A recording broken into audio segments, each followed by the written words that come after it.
Kayo ay nakikinig sa School on the Air on Rice Competitiveness Enhancement Fund. Kalaman sa pagpapalayan, yamang pangkabuhayan. Ang ating eskwelahan sa radyo para sa magsasaka ng palay sa Rion 12. School on the Air on Rice Competitiveness Enhancement Fund. Mga serya ng teknolohiya tungkol sa makabago, wasto at tamang pamamaraan sa produksyon ng palay.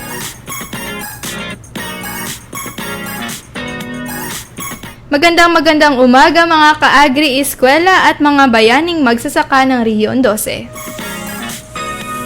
Isang masaganang pagbati po ang inihahatid namin sa inyo. Ako po si Donna Jean Fabregar, Technical Staff ng Agricultural Training Institute Regional Training Center 12, na nakabase sa San Felipe, Tantangan, South Cotabato.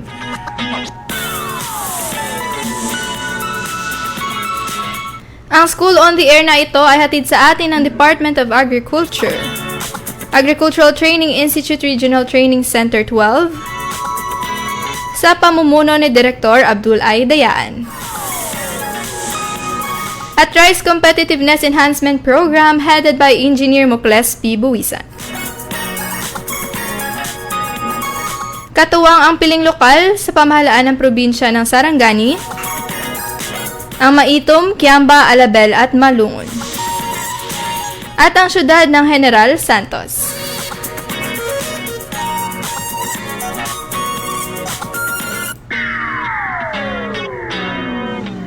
Kaya inanyayahan namin ang lahat na makinig at matuto dito sa ating Agri-Eskwela.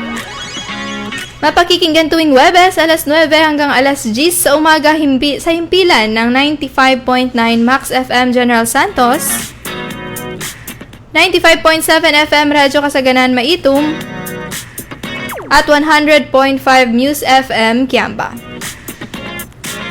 Mapanunood din tayo sa Facebook Live ng Agricultural Training Institute, Region 12. Ayan, nung nakarang episode mga ka-agri-eskwela ay nakasama natin ang accountant namin dito sa ATI, si Sir John Mikel D. Ternida, at ang project assistant ng DAACPC, na si Miss Iris Joy Tabayag. Ayan, nilahad nila ang financial literacy at ang programa ng DAACPC para sa magsasaka ng palay. Yan, bago tayo formal na mag-umpisa, pasadahan muna natin ng konti ang mga nagko-comment sa ating Facebook Live.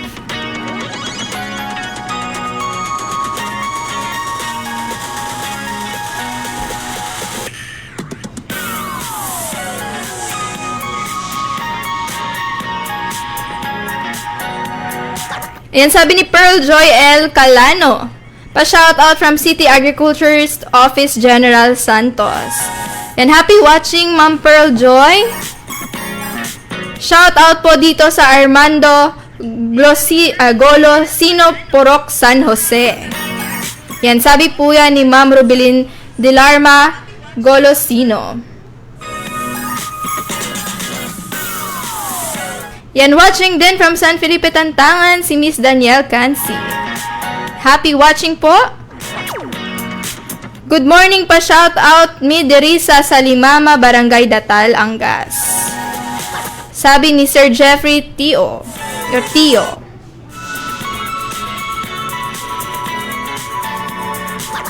Yan, nagpapa-shout out din si Harold Mamalo. Shout out from BPI NSQC S12. Good morning mga kasowa dito sa Badtasan, Kiamba, Sarangani, sabi ni Sir Juni Cortez. Yan, sabi ni Sir Harold, good morning Sir Moves. And happy watching po sa lahat ng mga nanonood at sa happy listening sa lahat ng nakikinig.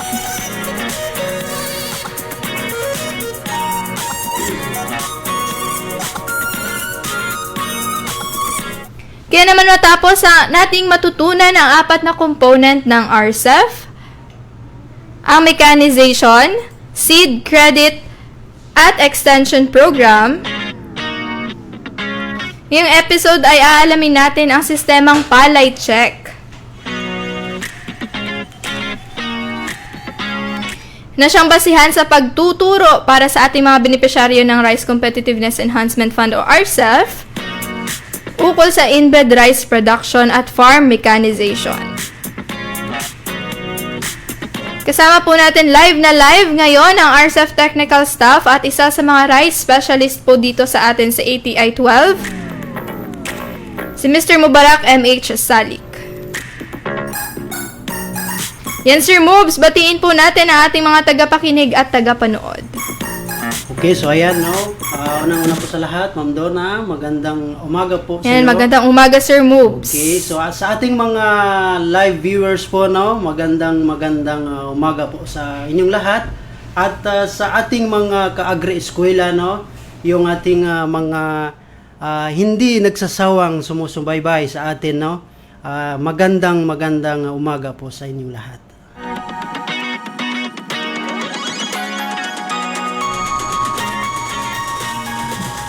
Ayan Sir Moves, ngayon pag-aralan po natin ang palay check system. Ano nga ba ito at bakit kailangan natin itong matutunan?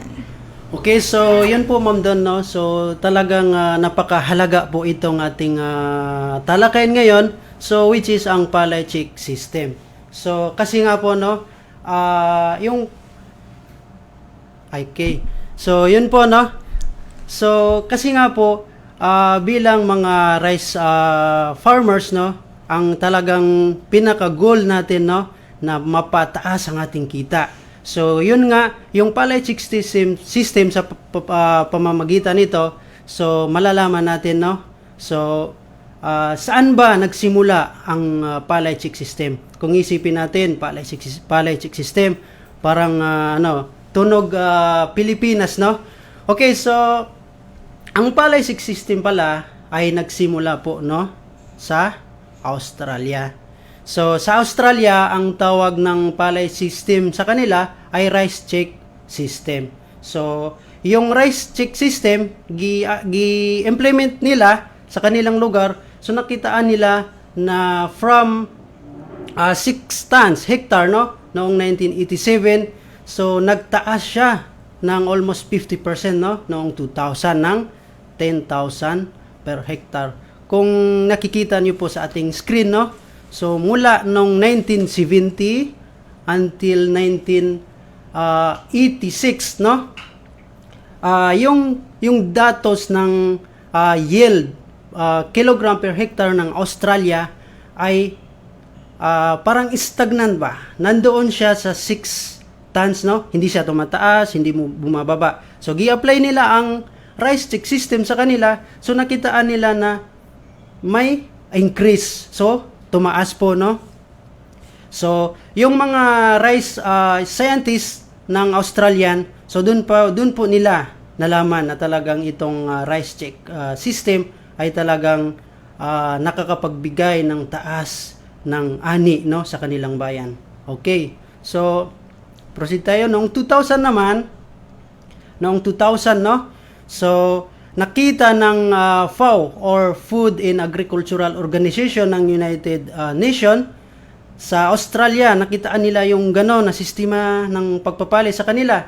So ang gusto ng UN FAO dito sa ating Pilipinas ay masundin, no, gayahin din. So yun po, no, noong 2000.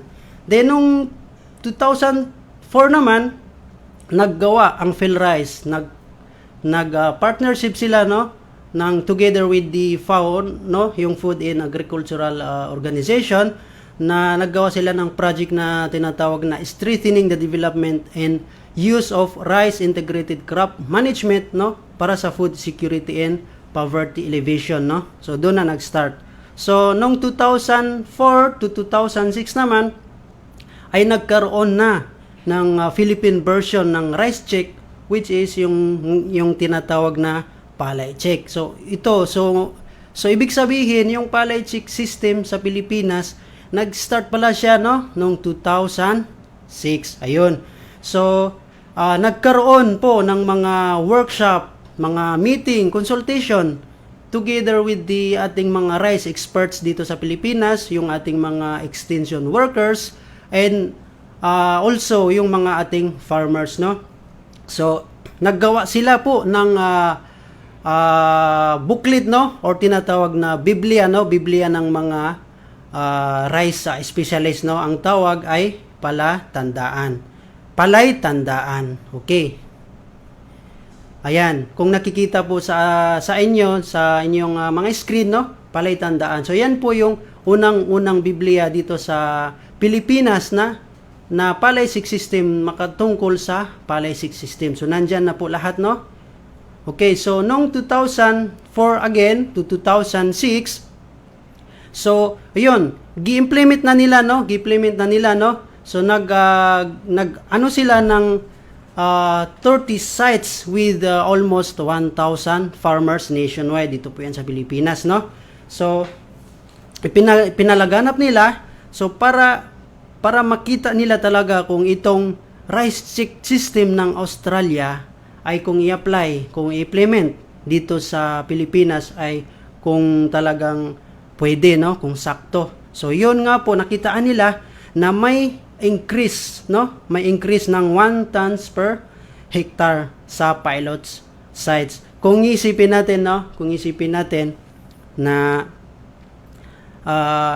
di ba yung mga program na palaysikatan? So, yan po yun. Doon po nag-start, no? So, okay, next. Ayan.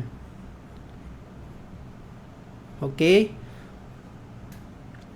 Noong 2006 din, yung palaysik system, girekomenda sa iba't ibang location ng Pilipinas about sa example doon sa mga rain-fed na area, yung mga matataas na lugar. So, ginagawa po niyan, gina-apply po diyan, no, ang palaysik system. Then, noong 2009 naman, palaysik serve as platform of PhilRice. So, ginawa pong banner program ng PhilRice na tinatawag na Location Specific Technology Development Program. Okay.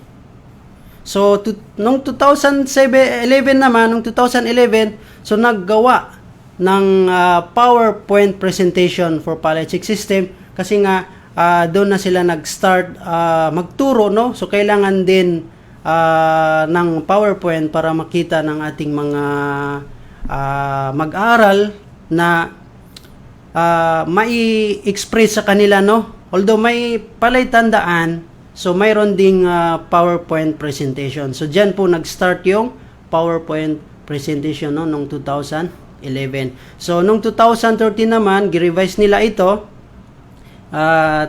Gi-revise nila into booklet, no? Okay, noong 2013.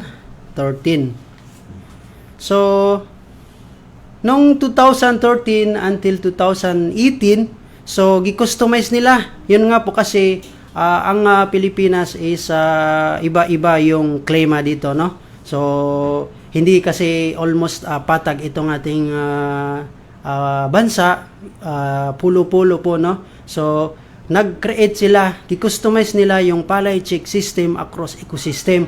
So, depende sa area mo. Kung yung area mo ba ay upland, so may upland rice tayo, palaysik system for upland rice. Mayroon din tayong for irrigated, mayroon din tayong for rain-fed.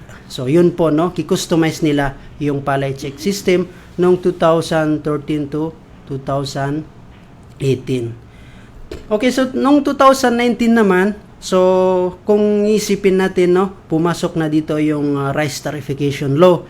So nagkaroon po ng dagdag, no?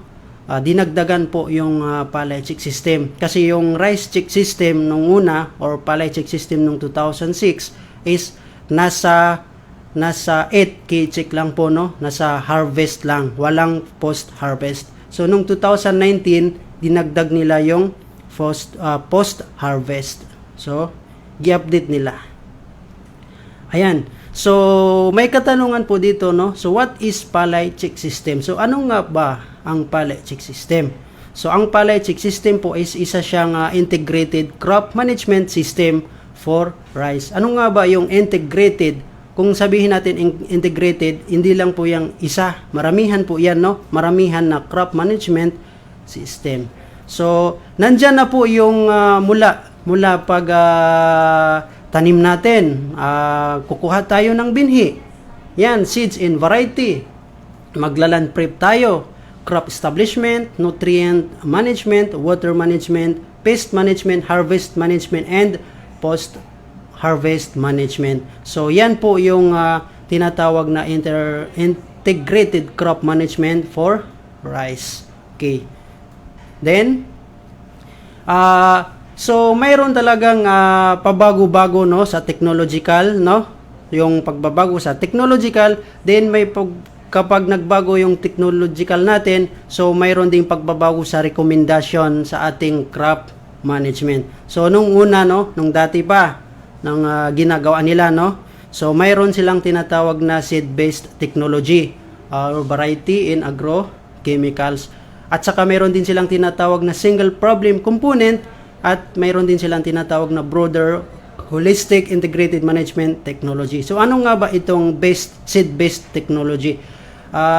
Nung una, doon sila nag-start sa seed. Paano nila ito mapag-grow? Paano nila ito mapa-ani ng mataas, no? So, ang base dito sa seed-based technology ay yung binibigay nila na variety or seeds na may kasama na yung agrochemical. So, ano ba yung agrochemical? So, yan po yung nandyan na yung chemicals, let's say yung mga pesticides, yung lahat ng klaseng chemicals na nilagyan, sinamahan din ng fertilizer, kaya agrochemicals. So,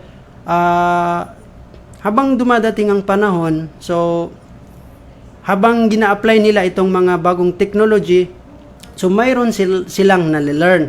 So, yun, dumating naman yung nakitaan nila doon sa seed-based technology, so, na-discover nila yung mayroon palang example, nagtanim ka na, malaki na yung palay mo.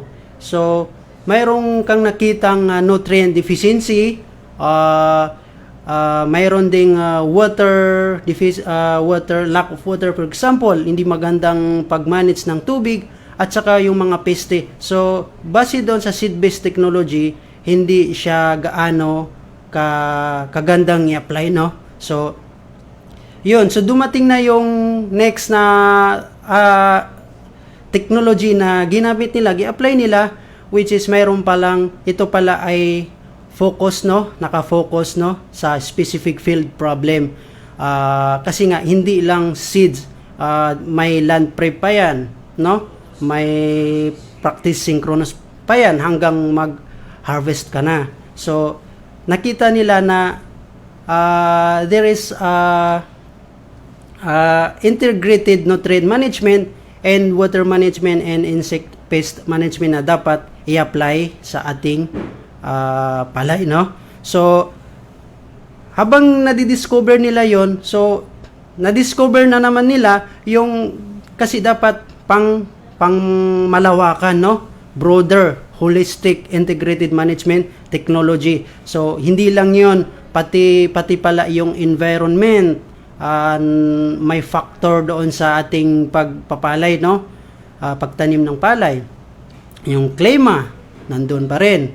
So, lahat talaga ay pag-aaralan, no? Dito sa palay check system. Okay, so, next. So, mayroon tayong nakikita dito sa ating screen, no? Yung mga bahay, no? So, kung makikita natin, no? Different tribes, mayroong Bajaws, mayroong Ivatans, mayroong Ifugaos. So, sa tingin niyo mga live viewers natin, no, or ating mga tagapakinig, so ano ba yung nakikita niyo yung different dito or common nila? So, 'di ba, may nakita tayong although nasa yung Bajaw, nasa yung bahay nila ay nasa gilid ng dagat. Yung Ivatans or yung Ifugaos nasa gubat. So, yung mapapansin natin na pagkatulad nila ay yung may atop, may bubong, may dingding.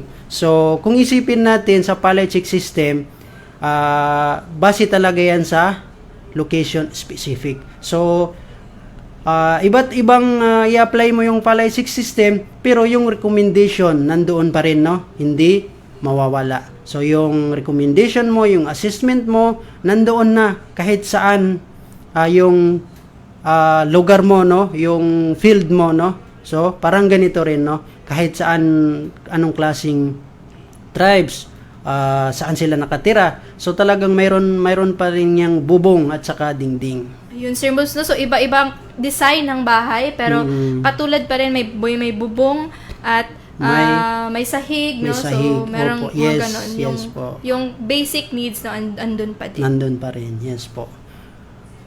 Okay, so, ayan, what is Palay 6 system pa rin? So, no? Talagang napakalawak po ang Palay 6 system. So, it provides a collaborative learning framework. For example, yung mga ating FFS ngayon, no? So, may mga participants, may instructor na nagaturo sa kanila. So, yung nalalearn nila sa pag-aaral, so gina-apply nila, nagatanim sila hanggang sa mag-harvest na sila. Mula pagtanim, nag-land prep sila hanggang sa pag-post-harvest nila. So, talagang yung ating mga farmers ay talagang malaki yung makuha nila na mga experience dito, no?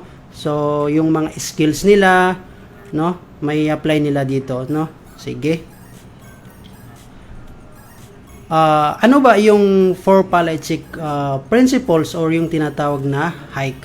So, siguro naman nakita nyo ito sa pre-test niya, no? So, ano ba yung H, ano ba yung I, ano ba yung K, at saka ano ba yung E? Okay, so mag-start po tayo sa H, no? H is holistic integrated crop management. Yung I natin ay input, output, outcome. Then K is K-checks. Okay? E is experiential group learning. Okay, so umpisahan natin sa holistic integrated crop management. So, ano nga ba itong holistic integrated crop management? Kung isipin natin, holistic, no? Or yung kabuuan ng integrated crop management. So, katulad nito, okay, nagtanim tayo. From vegetative, nagtanim tayo hanggang ripening stage na.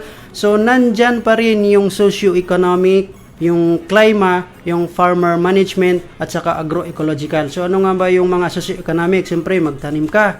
So, kailangan mo ng land, kailangan mo ng financial, markets, no? Pagbili pa lang ng binhi, labor, kailangan mo yan, no?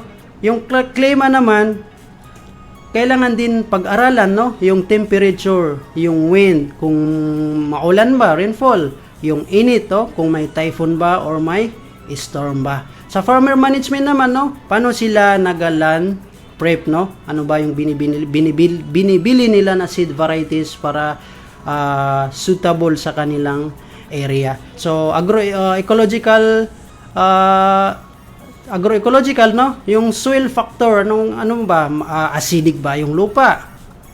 Kulang ba ng nutrients, no? Hindi ba pwedeng taniman? So, lahat po yan, no? Drainage, pest and disease. So, lahat po yan sa holistic integrated crop management. So, lahat po yan pinag-aaralan dito, no? Hindi lang isa, kundi lahat na po. Hindi lang yung farm mo, pati yung environment mo, no?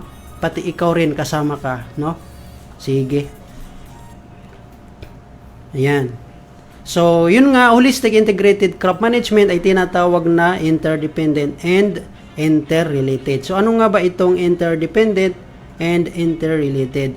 So, from seed and variety selection, land preparation. So, yun nga yung ating integrated crop management. So, interdependent and interrelated. So, magkakaugnay po yan, no? Yung land preparation natin, kung hindi maganda yung pag-land preparation natin, hindi pantay ang lupa, may makita ka pa na lupa, no? Nilagyan mo ng tubig, nag-land prep ka, nilagyan mo ng tubig, so may makita ka pa na na lupa. So, tutubuan yun ng weeds. Damo. Once na tinubuan yun ng damo, So, may possibility na yung crop establishment mo ay maapektuhan, no? Yung paglagay mo ng nutrient management, maapektuhan kasi kakainin, makikipagkumpetensya ang weeds sa palay mo, no? So, hindi maganda yung pag-water management mo. So, dadami rin yung peste doon sa palay mo kasi yun nga, tinabuan ng damo. So, pwede pamahalayan, doon magbahay ang daga, for example, or iba't ibang peste, no? So, yun po, no, magkakasama po yan. Hindi yan pwedeng magkakahiwalay. So, katulad po sa sasakyan, no? Kung yung sasakyan, hindi yan maglalarga, no, kung walang tire, no? Hindi yan maglalarga kung walang engine, hindi yan maglalarga kung walang gasolina. So, katulad po ng palay check system. So, ayun, no, Sir Moves, no? So, kahit kahit pa gaano pa ganda yung iyong pest management, kung yung seed or variety na yung pinili hindi maganda or hindi good quality seeds, no? So, tatamaan pa rin ng peste. You know, kasi holistic yung approach natin sa palay check, no? Yes po doon, no? Tama ka po. So, okay. So, tapos na po tayo sa holistic integrated crop management, isa sa palay check principles. So, ayan. So, pangalawang palay check principle ay yung tinatawag na input, output, outcome. So, ano ba ang input, output, outcome? So, ang inputs, yan po yung mga practices, no, na ginagawa natin sa ating field. Ang outputs naman, yun yung resulta kung ano yung ginawa natin sa field. Yung outcomes naman, yan yung kabuuan, no? Yan yung kabuuan. For example, inputs. Ito. Inputs, no? Nagtanim ka, no? 20 by 20 cm planting distance, no? Ayan, practice mo yan, gi-plant mo yan. So, ang kalalabasan ng practice mo, yung kung gi-apply mo yan, so kung magmo-monitor tayo, no, so ating mga ka-agri-eskwela, no, so malalaman din natin ito kung tayo ay mag-aaysa, no, may apply din natin to. So kung bibilangin natin, mag-ano tayo ng meter square doon sa ating palay, no, so bibilangin natin kung may 25, at least 25 hills ba na nandoon sa square meter na yon, no. So, at least one healthy seedling per hill ang makita natin doon. Kung na-apply natin ito, yung input natin, nakitahan natin ng resulta sa output, no? So, ang magiging kakalabasan niyan, magiging resulta niyan, high yield tayo, no? Or high grain quality. Kung nasunod natin yung input and output. So, okay ba, no? Na gets po ba natin, no? Sige. Yan. So, pangatlo sa for palay check principles ay yung tinatawag na key checks. So, ano ba yung key checks, no? Yung key checks are the key outputs or result, no? Ito yung mga result, no? The most important determinants of yield, profit, grain quality, and environment. For example, ito, i-practice natin yung sa K-check 2. Ito, land preparation is yan yung K-checks, no? K-check 2 yan. So, i-practice natin yung clean or repair dikes. Nag-plow tayo, nag-harrow tayo 2 times, nag-final leveling tayo. So, ang resulta niyan, titingnan natin anong magiging resulta niyan. Will level ba yung ating field? Uniform band height ba? Breakdown of organic material. So, i-assess natin yan, no? Kung makita natin, may nakita tayo na well level field, so yan po yung K output, no? So yan po ang ating K check na talagang nagbibigay na nagsasabi na ang K check natin, no, ay na-achieve natin, no? So okay ba mga ka-agri-eskwela, no? Naintindihan ba? Okay, sige. Next tayo. Example ito. Kung makikita natin sa screen natin kung paano ba mai-assess, no? Ito, for example, yung si farmer Alvin, no? Si Alvin, for example. So, mayroon tayong K-check na 1 to 9.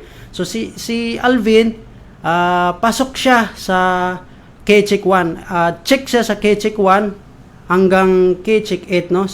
Na X lang siya sa K-Check 9 kasi hindi niya na-achieve sa K-Check 9 yung input, output, and outcome, no? So, yan. So, yan po yung pag-a-assist, no, sa ating K-Checks.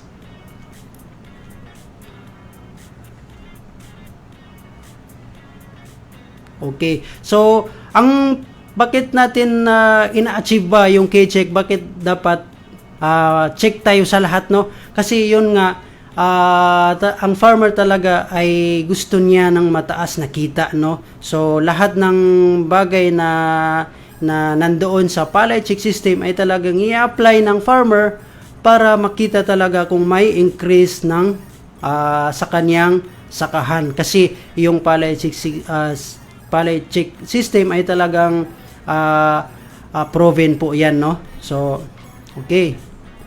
So, pang-apat po sa palay check principles ay ang tinatawag na experiential group learning. So, sa experiential group learning naman ay dyan natin makikita or ma-identify yung mga farmers natin kung ano ba yung kanilang kakayahan na gina-practice nila na sa tingin nila ay ito ay improve naman. At dito rin natin malalaman kung ano yung weaknesses ng mga farmers natin, no, na talagang hindi nila maiwasan or hindi nila mai-correct, no. So, ito yung kagandahan ng experiential group learning, malalaman natin sa ating mga farmers.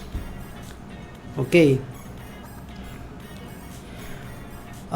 Talagang mabilis ang ating topic ngayon, no? So, dito na tayo sa statement of K-checks and palay check. So, ano nga ba Ayan, yung Sir Moves. statement? So, bago muna tayo magpatuloy, Sir Moves. So, balikan muna natin yung 4 na principles, no? So, yung 4 na Sige. principles ay tinatawag na hike or Hike, HIKE. So, ano nga ba yung hike, Sir Moves?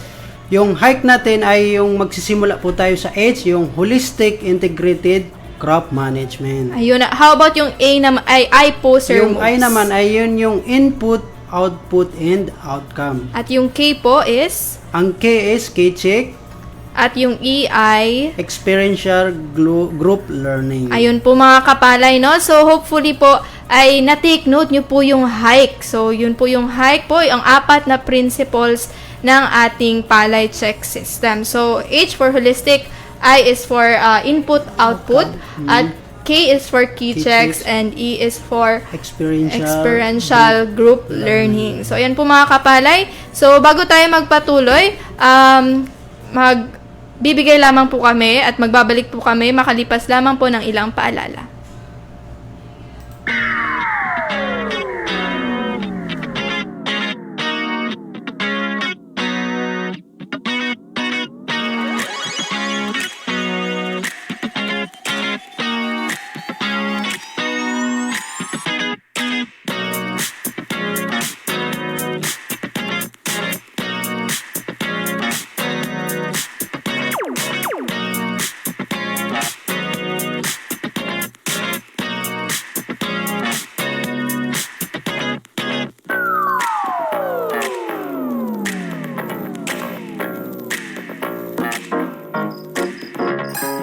Palagi mo nalang kinakalimutan ang anniversary na oras sa akin. Di mo na ako pinapahalagahan. Mahal, pasensya na. Ito naman, galing ako sa opisina ng Irrigators Association. Nakatanggap ang IEA natin ng libreng makinarya mula sa RCEF. Kanina lang ibinigay kaya nalate ako sa dinner date natin.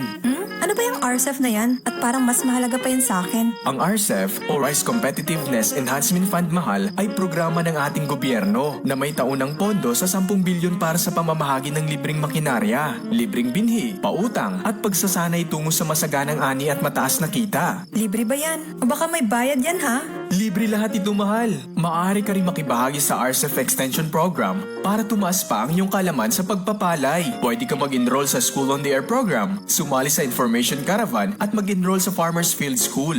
Parang exciting yan, mahal, ah. Sige nga, paano ba? Mag-text ka lang sa Farmers Contact Center sa numerong 0920-946-2474. O siya, tara na. Baka makalimutan pa nating anniversary natin ngayong araw. I love you, mahal. Para sa karagdagang impormasyon, mag-text sa Farmers Contact Center sa numero 0920-946-2474. Sa RCEF, mataas na ani at kita, kayang-kaya! Ang paalalang ito ay hatid sa inyo ng Rice Competitiveness Enhancement Fund at ATI Region 12. Uy, Maring Lorna, totoo ba yung nakita ko sa Facebook ni Maring Judith? Nag-aaral siya ulit kung kailan nagkakaedad na? Oo, Maring Tess. Totoo. Sa katunayan, sabay kaming nag-enroll sa FFS at magkaklase kami ni Maring Judith. Ha? Oh, FFS? Yes, Mare. FFS, Farmers Field School. Programa ito ng gobyerno sa ilalim ng Rice Competitiveness Enhancement Fund o RCEF Extension Program sa pamamagitan ng TESDA, ATI at Farm Schools. Ginawa ito para tulungan tayong mga magsasaka na mas mapataas ang ating ani at kita sa pamamagitan ng mga pagsasanay. Talaga ba? Magkano naman yung Maring Lorna? Maring Tess, libre ito. Ano? Libre? Oo, libre. Nagbibigay ng scholarship ang TESDA para sa mga magsasaka na nakalista sa RSBSA. May 17 sessions ang FFS, Mare. At isang beses lang sa isang linggo kami nagkikita. Ang dami kong natututunan at lumalawak pa ang aking kaalaman sa pagpapalay. Talaga ba? Tell me more, Maring Lorna. Bukod sa rice production, matututo ka rin sa farm mechanization at seed certification, Mare. Lalo na kung gusto mo maging isang certified seed grower. Maring Lorna, isali mo naman ako dyan. Gusto ko niyan. Oh, Jiva, tama na yung pag-Facebook, Maring Tess. Magtungo ka na sa TESDA Provincial Office o sa pinakamalapit na farm school dito sa atin. Oh, ano pang hinihintay mo? Para sa karagdagang impormasyon, mag-text sa Farmers Contact Center sa numero 0920-946-2474. Sa RCEF, mataas na ani at kita, kayang-kaya! Ang paalalang ito ay hatid sa inyo ng Rice Competitiveness Enhancement Fund at ATI Region 12. Paring Pido, mataas daw ang kita ng isang seed grower ah. Totoo ba? Totoong totoo, paring Ronel. Pero marami rin kami mga pinagdaanan bilang isang seed grower. Tulad na lamang ang pagpapanatili ng mataas na kalidad ng mga binhi. Paano ba maging isang ganap na seed grower, paring Pido? Kailangan mong matapos ng 5 araw na basic training on inbred rice seed production and seed certification for seed growers na ginagawa ng ATI, BPI at DARFO. Bukod dyan, hindi dapat bababa sa isang hektarya ang rice area mo. Kailangan din ng fully irrigated ito at may access sa post-harvest equipment and facilities, gaya na lamang ng thresher, dryer, at iba pa. Kung kumpleto ka sa mga rekisitong ito, ipasa ang mga kakailanganing dokumento sa BPI and SQCS para sa kanilang pagsusuri at approval. Maraming salamat, paring Pido. Ihahanda ko ng mga dokumento. Excited na akong maging isang seed grower.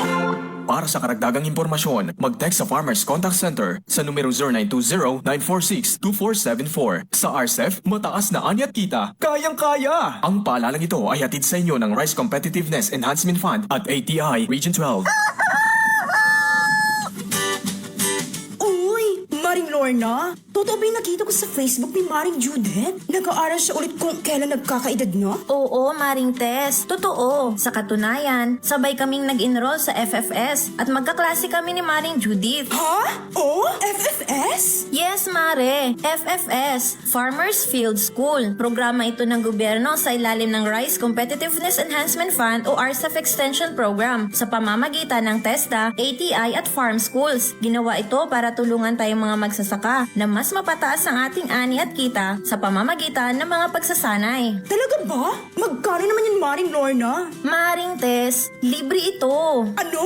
Libre? Oo, libre. Nagbibigay ng scholarship ang TESDA para sa mga magsasaka na nakalista sa RSBSA. May 17 sessions ang FFS, Mare. At isang beses lang sa isang linggo kami nagkikita. Ang dami kong natututunan at lumalawak pa ang aking kaalaman sa pagpapalay. Talaga ba? Tell me more, Maring Lorna.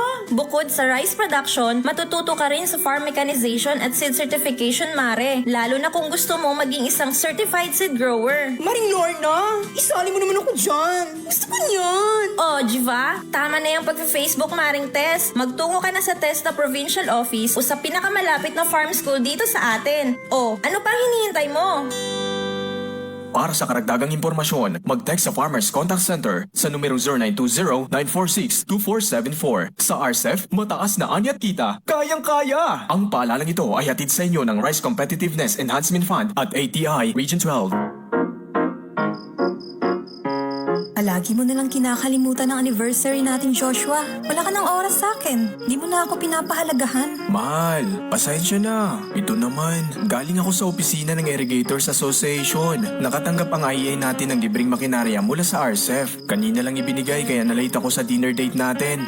Ano ba yung RCEF na yan? At parang mas mahalaga pa yun sa akin. Ang RCEF o Rice Competitiveness Enhancement Fund Mahal ay programa ng ating gobyerno na may taunang pondo sa 10 bilyon para sa pamamahagi ng libreng makinarya, libreng binhi, pautang at pagsasanay tungo sa masaganang ani at mataas na kita. Libre ba yan? O baka may bayad yan, ha? Libre lahat ito, mahal. Maaari ka rin makibahagi sa RCEF Extension Program para tumaas pa ang iyong kalaman sa pagpapalay. Pwede ka mag-enroll sa School on the Air program, sumali sa Information Caravan at mag-enroll sa Farmers Field School. Parang exciting yan, Mala. Sige nga, paano ba? Mag-text ka lang sa Farmers Contact Center sa numero 0920-946-2474. O siya, tara na. Baka makalimutan pa nating anniversary natin ngayong araw. I love you, mahal. Para sa karagdagang impormasyon, mag-text sa Farmers Contact Center sa numero 0920-946-2474. Sa RCEF, mataas na ani at kita, kayang-kaya! Ang paalalang ito ay hatid sa inyo ng Rice Competitiveness Enhancement Fund at ATI Region 12. Narito na ang School on the Air on RCEF. Kaalaman sa pagpapalayan, yamang pangkabuhayan ng Agricultural Training Institute, Regional Training Center 12. Matuto ng tama, wasto at makabagong paraan sa pagsasaka. Mapapakinggan tuwing Huwebes, alas 9 hanggang alas 10 ng umaga sa himpilan ng 95.9 Max News FM, General Santos City. Simultaneously on live stream at mapapanood sa Facebook Live ng Agricultural Training Institute, Region 12. Mga bagong kaalaman sa pagpapalayan. Dito nyo na malalaman kaalaman sa pagpapalayan. Yamang pangkabuhayan. Ang School on the Air on RCEF ay hatid ng Rice Competitiveness Enhancement Program at ATI Region 12.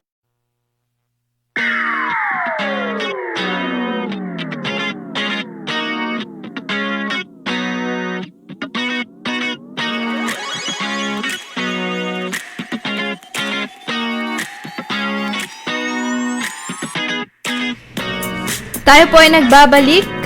Kasama pa rin natin si Mr. Mubarak Salik. So talaga namang napaka-importanting malaman ang palay check system. And so bago tayo magpatuloy, so pasadahan muna natin ang mga nagpapa-shoutout no, sa ating Facebook Live.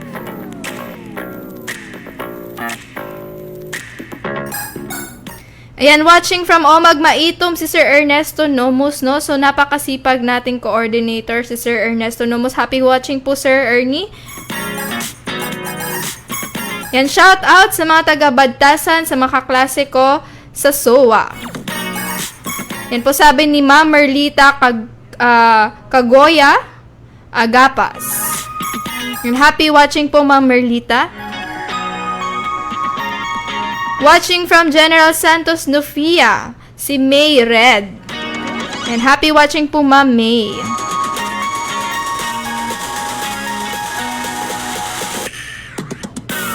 Watching from Antipas North, Cotabato din, si Gilbert Dorado Oczon.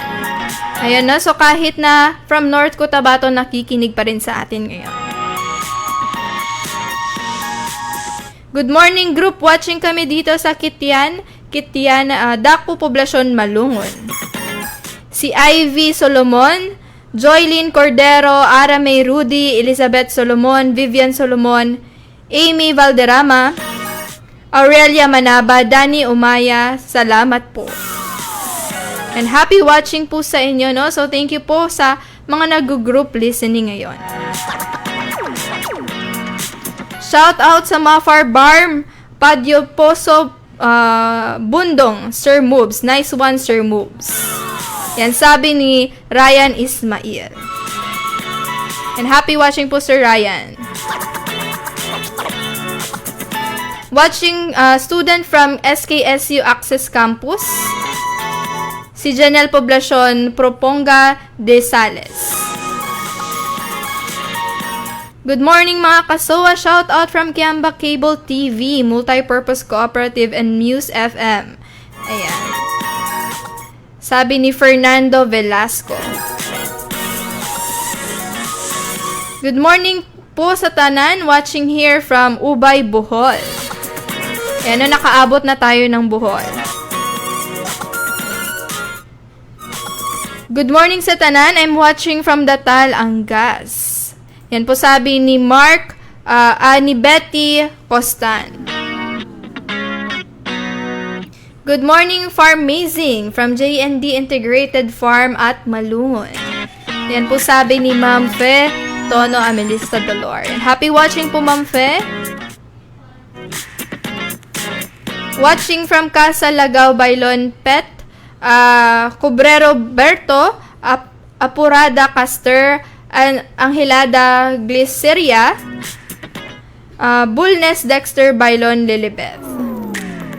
Yan po. Happy watching po, Ma'am Rowena Cobero. Good morning, watching from Pampanga. Yan, si Nicolas Roque. Pa-shoutout po dito sa MRP staff ng Marawi City. Salam, Insan Mubarak.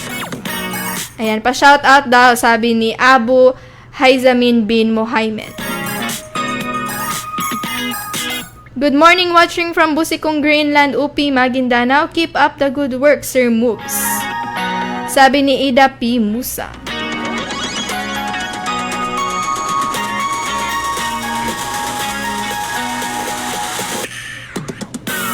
And maraming salamat po sa lahat na nagpa-shoutout at nag-comment sa ating Facebook Live. Ayan, Sir Moves, maaari na tayong magpatuloy sa ating diskusyon, no? Okay, sige po, no? So, malapit na po ang ating time, no? So, sige. So, let us start, no? So, ngayon ay ating tatalakay naman itong statement of K-checks and palay check. So mayroon po tayong 5, no? Mayroon po tayong 5 statement of K-check and palay check. Yun po yung ating management area, kung ano po ang yung ating i-manage. For example, kung i-manage natin ay yung land preparation or yung nutrient management ba. Kung yung gano'n na mga term, yun yung tinatawag na management area. Okay, so ang K-check statement naman is yun yung K-check ng management area mo. For example, sa nakikita natin dito sa ating screen, no? Nutrient management, ang ating management area.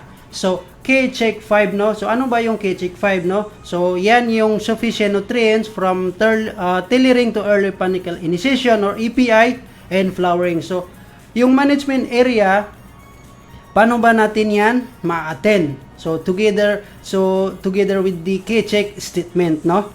Then, pangatlo, yung ating importance of K-check. So, ano ba yung importance of K-check? So, yan yung i-attend natin. So, yan yung i-attend natin sa K-check statement.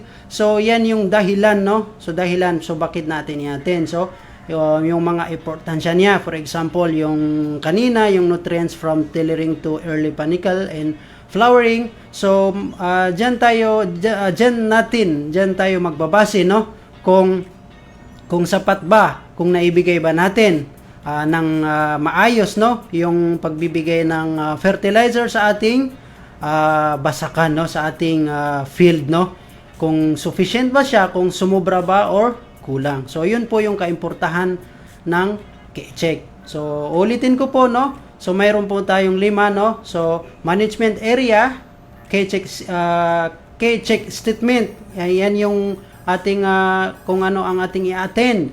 Yung importance of K-check. So, bakit natin i-attend ang ating K-check statement? So, mayroon pang pang-apat, yung tinatawag natin na assessment of K-check. So, papaano ba natin ma-achieve ang palay check, no? So, mag-a-assist tayo, no? Assessment of K-check, no? Para ma-attain natin yon. For example, sa land preparation, management area, land preparation, well level field ba?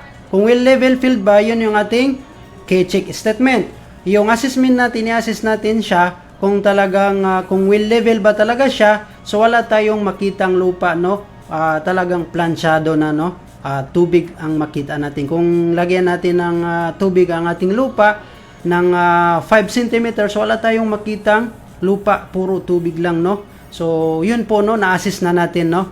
Then, panglima sa statement of K-check and palay check is yung recommendation para ma-achieve natin ang K-check, no.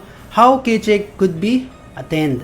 So, yun po, no, yung ating statement of K-check and palay check. Ulitin ko po yung management area. Pangalawa, K-check statement. Pangatlo, importance of K-check. Then, assessment of K-check and recommendation to achieve K-check. So ito. So, mayroon po tayong 9 K-check ng palay check system. So, ano ba yung ating siyam na K-check na yan? So, ito po, no? Pangalawang K-check. K-check 1, use high quality seeds of a recommended variety. So, ang management area niyan ay yung seed and variety selection, no? Kung siyempre seed and variety selection, bibili ka ng binhi, pipiliin mo kung ito ba yung binhi mo ay talagang sapat siya sa kung saan mo siya itatanim. So, key-check niya is use high quality seeds of a recommended variety. Hindi naman pwedeng yung nakuha mo na hindi pala siya suitable doon sa area kung saan ka magtatanim, no? So, yun, hindi mo na-achieve yung key-check. Kumuha ka na ginawa mo yung management area which is seed and variety selection, pero problema ay hindi recommended, no? Pangalawa, land preparation, dapat will level. K-check to will level. Crop establishment, management area. So may dalawa po yung management area ng crop establishment. Yan yung practice synchronous planting after a rest period. Then pang-apat na K-check under the crop establishment management area is sufficient number of healthy seedlings. Then nutrient management, under sa nutrient management ng management area, ang K-check niya is sufficient nutrients from tillering to early panicle initiation or API and flowering. So, yan po, no? So, pang-anim is water management. Management area natin yan. So, K-check 6, no? Avoid stress caused by drought or excessive water that could affect the growth and yield of the crop, no? So, pest management, K-check 7, no significant yield loss due to pest. K-check 9, harvested the crop at the right time. Yan na yung time na mag-harvest na tayo. Paano natin i-manage, no? Harvested the crop at the right time. Then, panghuling K-check, no, which is the K-check 9, dried, clean, and stored grains properly, no? Yan na yung ating post-harvest management. So, yun po, no? So, may siyam na K-check at saka 8 na management area, no, sa palay check system. Ayun, Sir Moves, no? So, thank you very much, no? So, tatandaan po natin, no? Meron tayong siyam na key checks at 8 management system or management state area. Ayun. Yes. So, yun po mga ka-agri, no? So, ile-lecture po yan sa mga susunod nating episode. So, abangan po ninyo yan, no? So, nag-uumpisa pa lang tayo. Ito po yung umpisa natin, no? Overview of the palay check system. Ito yung pag-uusapan natin sa iba pang episode, yung 9 key checks. Naging napaka-productive ng ating usapan ngayong araw, Sir Moves. Thank you very much sa pagpapaunlak mo sa ating programa. Sir Moves, ano nga ba ang iyong panghuling mensahe para sa ating mga tagapakinig at tagapanood? Okay, so panghuling mensahe ko po sa inyong lahat. Okay, so unang-una po sa lahat is maraming salamat po sa pakikinig niyo sa akin, no? Naway sa ating mga SOA enrollees, no? Naway matapos po natin lahat ng episode ng SOA, marami po tayong matutunan, no? Lagi po natin tandahan, wag po tayong mawalan ng pag-asa kasi isipin natin bilang tayo ay isang farmer, so tayo po ay isang bayani, no? Bayani sa ating mga kababayan. Kasi kung wala ang farmer, hindi mabubuhay ang kapwa mo Pilipino, no? So yun lang po siguro, ma'am. Ayan, thank you so much, Sir Moves, ulit sa iyong panahon, no? At expertise na ibinahagi mo sa amin ngayong araw. And muling paalala po sa ating mga enrollees, bilang official na enrollee, marapat na huwag kaligtaan ang 16 episodes no, upang makagraduate at makatanggap ng certificate. Ayun po, sana po na-submit nyo na po ang lahat ng form sa ating mga SOA coordinators, no? Lalo na ang pre-test. Sumali po tayo sa ating official Facebook group page. Hanapin lamang ang 2023 SOA RCEF, kaalaman sa pagpapalayan yamang pangkabuhayan. At i-click lamang ang join group at i-like din po ang aming official Facebook page, Agricultural Training Institute Region 12. Para wag mahuli sa mga anunsyo at iba pang impormasyon. Panghuling paalala po, makinig at matuto. Ayan, wala na tayong sapat na oras. Ang bilis po ng ating oras ngayon.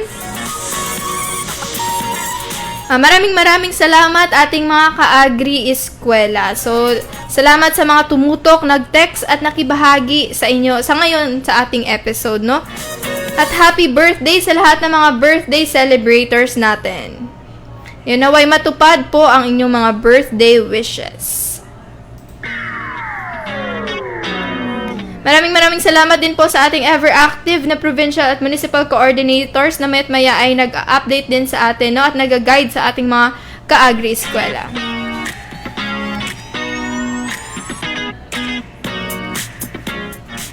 Maraming salamat po Sir Godard Dumalig ng Sarangani Opag, Sir Ernesto Nomos ng Omag Maitum, Sir Hernando P. Ramirez ng Sarangani or Jensen City Agriculture, Ma'am Kizea G. Cabarubias ng Omag Alabel, si Ma'am Onel T. Arancon ng Omag Kiambangan na ngayon ay nagtitraining, no, sa ating TOT, Sir Crisniel C. Gombok ng Omag Malungol, at sa ating mga partner radio stations 95.9 Max FM General Santos, 95.7 FM Radyo Kasaganaan Maitum, at 100.5 News FM Kiamba. Huwag pong kaligtaan mga enrollees na mag-text sa ating SOA coordinators para sa attendance. Mag-like at mag-follow po sa ating social media accounts. I-search lamang po ang ATI RTC 12.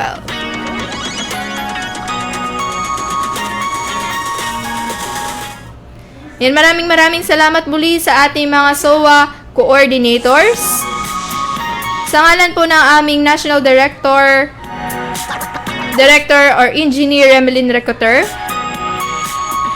Assistant Director Antonieta J. Arceo, ISD OIC Chief Joven C. Kalasagsag, at ang aming Center Director Abdul I. Dayan. Sa ngalan din po ng aming ARSA Focal Person, Engineer Muklas Buwisan, maraming salamat po sa lahat na nakinig at tumutok kay Sir Moves ating mga partner radio stations. Abangan po ang next episode, June 29, ang Key Check 1 o ang Seed and Variety Selection. Used high-quality seeds of recommended variety. And po, abangan po natin ang ating Key Check 1 na sinabi kanina ni Sir Moves. Nope, dahil papalapit na din po ang ating quiz. Ayan, hanggang sa muling episode ng ating School on the Air on Rice Competitiveness Enhancement Fund, kalaman sa pagpapalayan yamang pangkabuhayan. Ako po si Donna Jean Fabregar na nag-iiwan ng isang masaganang at magandang umaga mga bayaning magsasaka.